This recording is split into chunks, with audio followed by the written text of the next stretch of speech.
Welcome back to Check Game, man. I'm here with your boy, Alvin Williams. I'm here with your boy, Terrence A. Smith, a.k.a. Fats. What's up, cuz? What's up, Blah? How you doing, man? Chilling. Hey, we're here to talk What we about got? the topics. We're here to talk about our topics in the NBA this week. We're starting out with Jalen Brown. He made some comments about the Celtics being top in the East, second in the East, without Jason Tatum. I'm not taking it as a shot at Jason Tatum. I'm taking it as he the man. Like, you know what I mean? Like, I'm a one.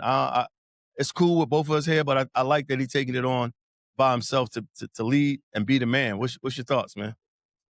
I mean, I think it's a little hidden, little underlying conversation there. I think it's may not be a shot, but I think it's definitely something there. You know, a lot of people always talk about, can those two play together? Can they coexist? They actually got to the mountaintop and won the championship. They lost the first time to Golden State, then they won. You know what I mean? They beat the Dallas Mavericks 4-1, and he just took Luka out of the whole championship. So you got to give him credit from being a two-way player, getting the Eastern Conference MVP, the Finals MVP, and then this year with the change of the Dallas Mavericks, no Drew Holiday, no Al Horford. They got Jason Tatum is hurt. They lost Porzingis, and they're still in a place where nobody expected so. So I see where he's coming from. But at the same time, what you mean, though? Because at the end of the day, who says you're going to get back to that spot without those guys? It's still early in the season. It's still halfway through the season. So you got to make sure you pipe down a little bit if I'm him. But I also understand, man, he played with a chip on his shoulder. And he's proven to everybody that he can carry a team. He can help the team win and make a team win as the guy. But when Jason Tatum comes back, how is he going to receive that? So when I'm thinking of things like that, I always think about how somebody else may receive that and how it's going to impact the rest of the team. But for now, it's his show. He's doing his thing. So it's going to be interesting to see when everything comes back together, when Jason Tatum comes back this year, or it'll be following year, next year when he's healthy. I really don't mind him tooting his own horn because the media don't do it enough for me with him. If this was Jason Tatum putting the performances on that he put on, he'd be mentioned a lot more. So for me, I'm on Jalen's side with Jalen Brown's side with this. That I mean, like, the media they try to not cover him. They try to not show him love. They try to like put him in a hiding spot because of his stance in the NBA. So I'm glad that he spoke up for himself, and I applaud him, and he is the number one. So from my spot, I like that he did that because it seemed like the media have a hard time pumping him like he, giving him his props like he should be getting. Yeah, for sure. But we wanted to talk about we wanted to talk about Giannis. And my take on this is like, I think he is getting traded. We talked about him getting traded earlier in our show. I just think the best landing spot for Giannis is Steph Curry. And I think the Warriors should try their best and go all out for the last 2, 3, 4 years. I don't know how many more years Curry got, but wasting time with a great player like Steph Curry, that don't seem right. And at the age he at, I think the Warriors should try their best to get after him.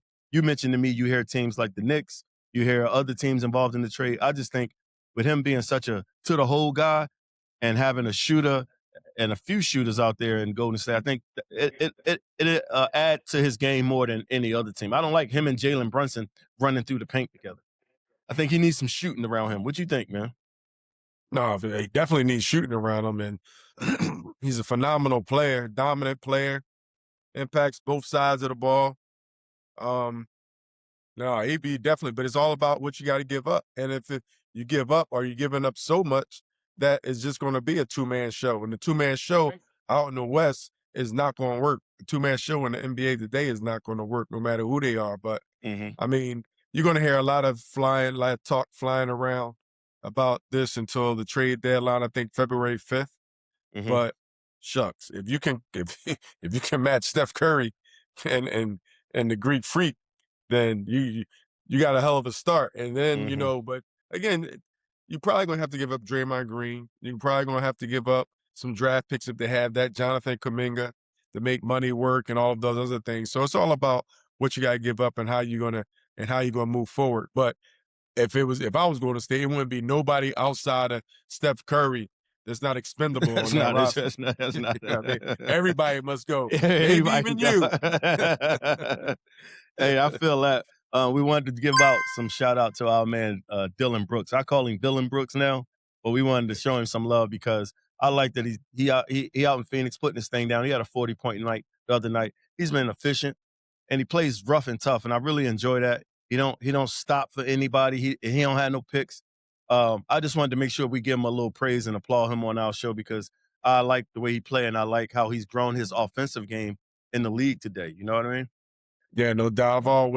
I've been a fan of Dillon Brooks, knowing from being from Canada and Mhm, just seeing him around a little bit and watching his growth coming out of Oregon.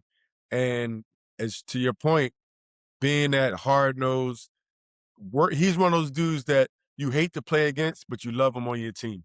And when you have a player like that or a teammate like that, man, there's nobody else you'd rather go to war with. And he's a guy that'll guard the toughest person. He's not backing down. mhm, He's not afraid to talk his shit. He he's he's one of those ones. And now it's good to see because he always could score, but now his role is allowing him to score even more. I watched him in the World Games here for Canada, mhm, and he's playing against the US team and they actually I think did they beat the US teams or I can't remember, but he was killing. He had mhm, probably 30 some points and they had Shea Alexander, they had all those guys, but he was the guy scoring for them, but he also was defending. So you right, man. He's the type of player, man, that a lot of people probably don't like him or watch how he approaches things, but he's usually called the scapegoat when something goes wrong. But he's the dude, man, that you want on your team and you want to battle with. So I'll pick him every day of the week and twice on Sunday if I was a coach. definitely, definitely. I feel the same about him. We from Philly, man. We hear that noise that's going on about PG in Philly. Um, they say he took a medicine. He already complained about him having mental health issues. He was trying to get his body right, trying to get his mind right. Um, what is that drug rule, or what is that like in the NBA? Al, you may have more information on it than I would, but I would wonder what would cause him a 25 game suspension. Is that a steroid? Is that something that we know of, or are we not aware of the medication? But what happened with that, Al? What's going on with that? Yeah, it's interesting. I'm not 100% sure, but there's a list of banned substances that the Mhm, NBA they put out. And it could be a PD, it could be an illegal substance, it could be whatever's banned on that list. mhm, So it's one of those things where you could use a certain deodorant that somebody manufactured for you with no aluminum in it, but it might have a substance in it that might go in your bloodstream, and it may be on this list of banned substances that could go into your bloodstream and go into your urine, and when you test for it, it might come out. So I know Paul George said he was taking, I think it's a medicine for his mental health, which could mhm, be something that's on that list. So again, mhm, I urge all young players, all players, matter of fact, because Paul George is a vet, like before you do anything different and you ingest anything, you gotta check with the league, you gotta check with your team doctors, you gotta check with people that can really, that can vouch for what you're taking. So you gotta do the due diligence. You can't just do anything and think that it's gonna be okay. So hopefully PG will figure that out because he just started coming around the mhm, team mhm, and mhm, now another 25 games. mhm, Not only is he's suspended from doing what he loved, he's missing out on money. He got to go mhm, through explaining himself. You got a lot of things that you got to answer to, but hopefully, man, everything is all right with the young man. And when it comes to that mental health issue, you shouldn't take that lightly. But also, you really got to do your homework and do your research before you take anything new. So hopefully, the story will come out and maybe it's something that can be appealed. It may even mhm. be something appealed where they'll justify his actions of taking this medicine. But hopefully, Oh, it'll all work out at the end. nah, hopefully it works out for him because he, like you said, he was getting back on the floor doing this thing. He's looking smooth again, hitting his jump shots. He's still a good defender, if you ask me. I still think his Yeah, length, he is. and he Yeah. can move. You know what I mean? So I like his game. I hopefully he get back on the court. We wanted to give a shout out to Ant Man while we was on this. He was mentioned as a All Star too, but he's been playing well lately. Al, he's averaging 30 points, shooting about 45% from the field, and he's just being efficient and consistent. Is what I like about him. Like I tell you that about players. It's cool to get 20 points once or twice a month for some guys, but for guys that consistently do it night in and night out, you know basketball, that's a really tough thing to do if you averaging 30 in the NBA. That means you're putting your thing down. So I just wanted to give some shout out to Ant-Man and show him some love on our show. What you got, Al?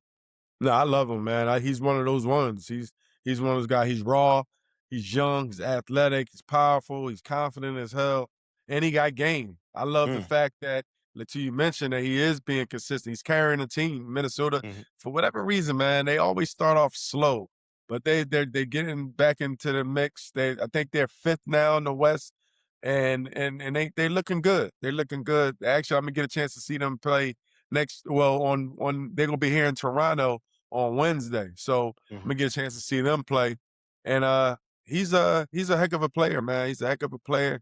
I'm interested to see in the postseason, they make it there, how he handles these double teams, Fats. A lot of times when the postseason come and they change up the strategies a bit and they throw the men at you and you're facing double teams. In the past, he's come off the rock, he's trying to beat it for shooting. I hope the coaching staff put him in different positions that allow him to be successful. But again, when you talk about Ant-Man, you talk about a two-way player mhm, who's ready to lock down on defense, and mhm. he ain't afraid to take the big shot, and he ain't afraid of the moment. So I'm an Ant-Man fan. So hopefully he keep doing his thing, and hopefully he make it to the postseason. So it'll be some exciting basketball out there in Minnesota.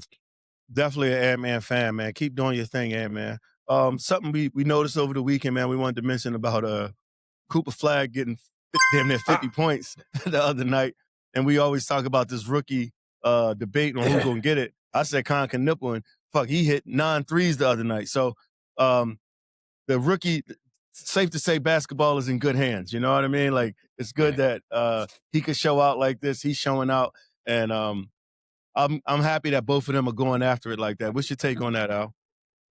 we always going back and forth, but these guys, they separating themselves for the race. Like Cooper Mm-hmm. Flagg, of course, he's not in the winning category right now. They're pretty much rebuilding, and Anthony Davis out and Kyrie Irving out, but he's learning on the job. And a lot of talk was around him starting the season out slow. It's amazing how people wanted to right now.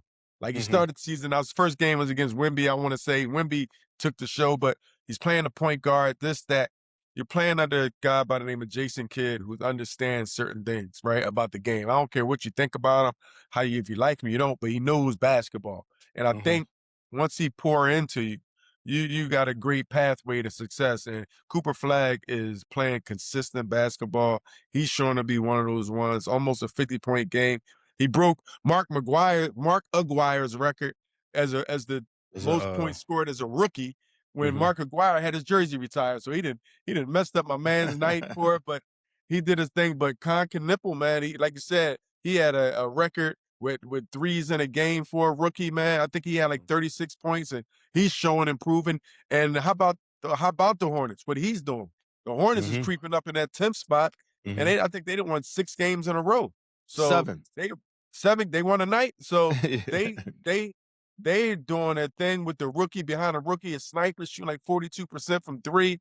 That's amazing. But again, he's starting to be part of a winning environment. So Mm-hmm. you got to Mm-hmm. you got to give them credit, man. Shout out to those rookies, but I'm still with my man VJ Edgecombe. He's Mm. playing high level basketball with the Sixers. But those two, Cooper Flagg and Conk Nipple, it was a joy to watch that game, man. Yeah, I'm definitely enjoying both of them. And you mentioned Jason Kidd. I was impressed what he said to the media the other day about I know Cursed what them the out, F on. Danny. Yeah, you know what I mean? This Jason Kidd you talking. You know what I mean? It's Jason Kidd you talking to. If anybody know how to play some basketball, it's definitely Jason Kidd. So keep doing y'all thing to the rookies, man. Appreciate y'all. Game time now, yo. Game time.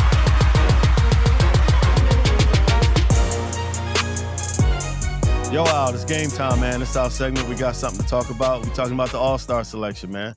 How do you feel about it? Did anybody make it that made you proud? I know you got a couple guys from a guy from Yeah, Toronto that made it. So maybe something made you happy. Some of it was heck some yeah. snubs. What you got on about this All-Star game, man? I got one that I love and I hate the snub. I need him What's to be that? the sub after this. See, I dropped the lyric. Look at this. Look at this. You know what I mean? Scotty and Bi. They Okay, jerked my okay. man. They jerked my man Bi. Hopefully Mm-hmm. he can get in there if there's a injury replacement. But Scotty made it. His this would be his second appearance as an All-Star. But Mm-hmm. yeah, happy about that, man. And the reserves, which I really like the reserves. You know why, Fats? because the coaches vote for that.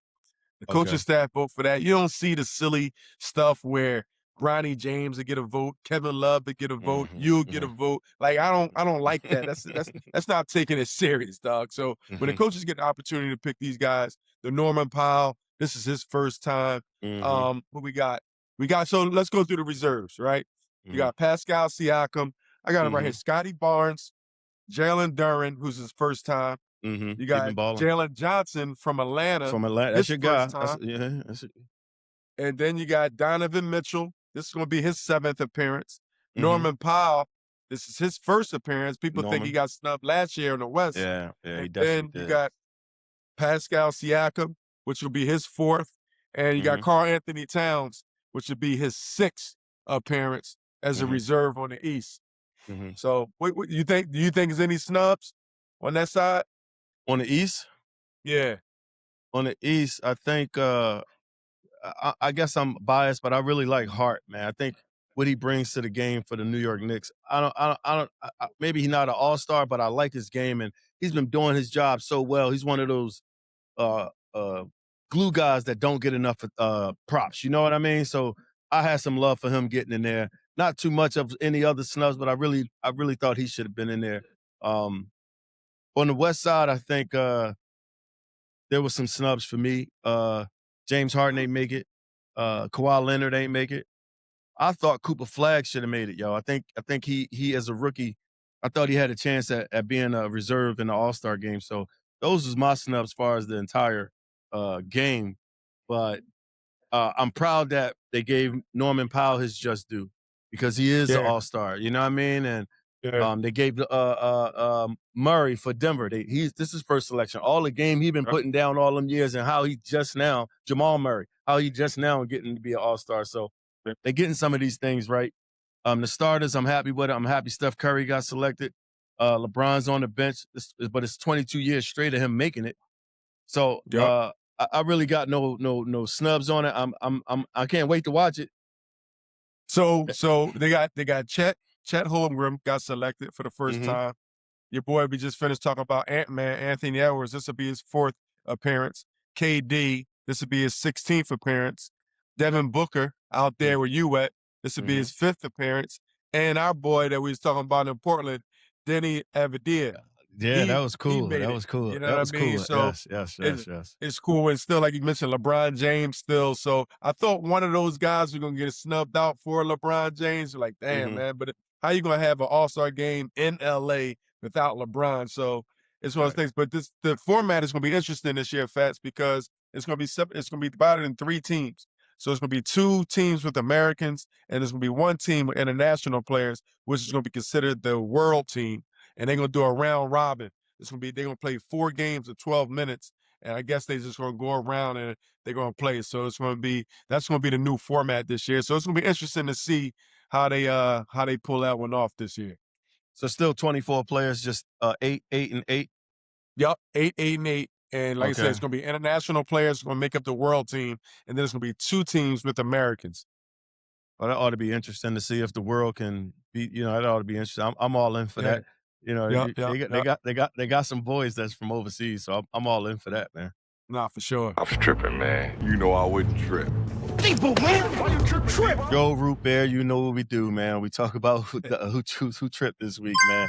And this week we did. Some people tripped for us, man. Luka tripped. Luka Doncic. He tripped against DC, so I ain't tripping. It was a win. He averaged 37 points, 11 rebounds, 13 assists. And your boy in Atlanta, the boy you fuck with real heavy, Jalen Johnson against the Pacers, he lost. But he still had 33 points, 10 rebounds, and 12 assists for his triple-double. What you got, Al? It's your usual suspects, dog. You know, Luka, he a walking triple-double. Yep. He's one of those guys that he managed the entire game, he control the game, and that's just what he does. And Jalen Johnson coming into his own. We talked about it early when he got a chance to drive the car a bit when Trae Young was going through injury. Now that they traded him, it's going to be different now. Like the target's going to be on your back, the bullseye on your back, but he still had a talent, he still had a mindset and work ethic, I'm sure, to continue putting these type of numbers up. So it's going to be interesting, man. We got that. we got that Debo award for the player with the most trips at the end of the season. So we got to make sure we're gonna start getting some of these addresses. We got to come up with the trophy and everything and send them something. Got to make sure they right. But the usual suspects still tripping out here. No doubt, no doubt. I told y'all niggas I was coming back hard, nigga. Oh, you heard this shit since Thug Motivation, nigga. Yo, Al, facts, man. I wanted to talk to you about the trade that happened where Keon Ellis and Dennis Schroeder got traded for our guy, DeAndre Hunter. And during the trade, this was the organization taking care of themselves again, where I talked to you about I'm on the player side where the players are judged and demonized and called all kinds of names when they want to make a decision. LeBron want to go to Miami or somebody want to go somewhere, it's a problem. But when the organization can save money, I think they're saving $60 million for sending DeAndre Hunter over to Sacramento. There's no emotion towards that behavior where the organization is saying to this player, you know what? We don't want you no more. We're going to save some money. Let's just send him to Sacramento. So I'm always about that emotion that us as fans, we give to the athlete when he makes a decision for himself.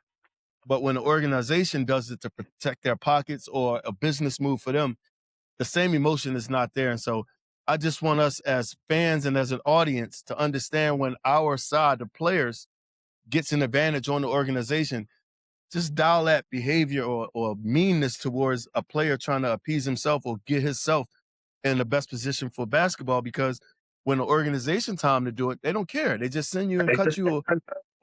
You don't have no say-so there. And there's never any energy towards the organization. Oh, man, why did you trade him? It's never that. So I just wanted to get that out there that they traded DeAndre Hunter. They saved $60 million. They done themselves a favor. I just want us and our audience to understand, keep that emotion in check when Kawhi Leonard can beat the NBA for $50 million a year. Like, don't be so upset about that because the organization would do it to him if they could. That's all I'm saying. That's facts.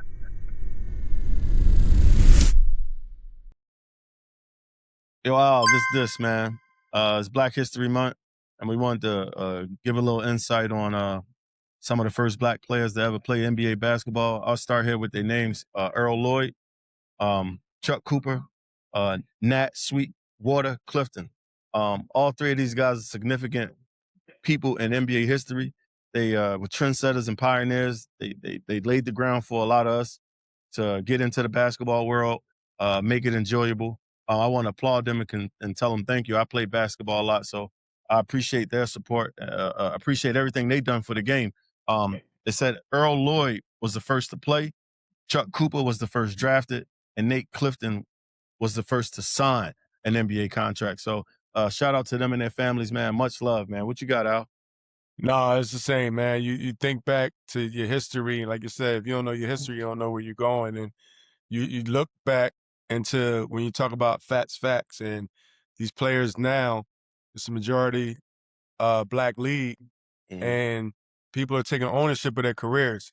You know, you have guys like Oscar Robertson, even after those guys who afforded us the opportunity to be a free agent and have some power of where you're going to decide, and you're not just signed to one team for the rest of your career until they can get rid of you. So it starts with the three gentlemen that you named, and then it moves forward. So appreciative, much love and respect and honor, and a salute those three gentlemen, blazing trails for us. Blazing trails for us, and allow us to go forward. That's this. Hey, Fats, you know, this is my time. This is my segment right here where I give a shout out to a former teammate of mine, man. And this week I want to shout out somebody that I looked up to growing up.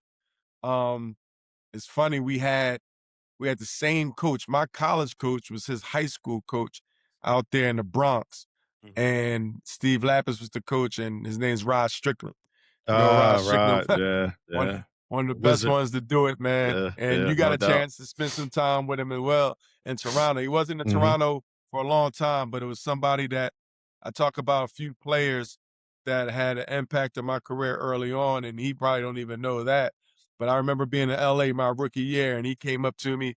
I was at a restaurant and introduced himself to me like I didn't know who he was. But again, meeting somebody like that and they introducing themselves to you, it just gave me a lot of confidence. It eased the load of being in the NBA. But just outside of that, crazy game, very influential. I think a very much underrated player, but he's impactful to the world of sports, the world of basketball. So Rod Strickland, if you ever see this, man, much love to you, man. Appreciate you as a teammate, but more so appreciate you as an inspiration when I was a kid growing up, man. Much love to you. Much love, Rod Strickland.